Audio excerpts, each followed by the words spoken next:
वफाकी काबीना के इजलास में फैसला किया गया है कि इलेक्शन के लिए फंड्स की इजरा का फैसला पार्लियामेंट करेगी, जबकि वफाकी हुकूमत की तारीफ में भी तब्दीली कर दी गई।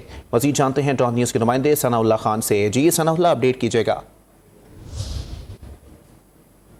जी सनाउल्लाह, फैसला दिया हुआ है इलेक्शन के हवाले से फंड पर, उस पर वज़ीर इत्तलात ने तस्दीक की है कि काबीना ने यह फैसला किया है कि इलेक्शन के हवाले से फंड्स का जो मामला है वो पार्लियामेंट ही तय करेगी, क्योंकि पहले भी ये मामला पार्लियामेंट है। साथ उन्होंने इस बात की भी तस्दीक की है कि सुप्रीम कोर्ट का एक फैसला है 2016 का, जिसके तहत फेडरल गवर्नमेंट की तारीफ वफाकी काबीना है, और आज काबीना ने उस तारीफ को तब्दील कर दिया है और वफाकी हुकूमत फेडरल गवर्नमेंट की जगह नया वर्ड तब्दील करके डाला गया, जिसको कहते हैं अप्रोप्रिएट अथॉरिटीज। मतलब मुतलका काम, अब कोई भी काम उस हवाले से फैसला कर सकता है जो पहले वफाकी काबीना करती थी, और ये भी बड़ी तब्दीली है। इसके साथ वीवीआईपी की सिक्योरिटी में एनहांसमेंट के लिए 84 करोड़ रुपए से जायद की सप्लीमेंट्री ग्रांट भी मंजूर की गई है। ये रकम आईबी को दी जाएगी और ये वीवीआईपी इसकी सिक्योरिटीज के हवाले से सर्विलेंस और इंटेलिजेंस का नेटवर्क है, उसको मजबूत बनाया जाएगा। जी ठीक है, बहुत शुक्रिया सनाउल्लाह खान अपडेट करने के।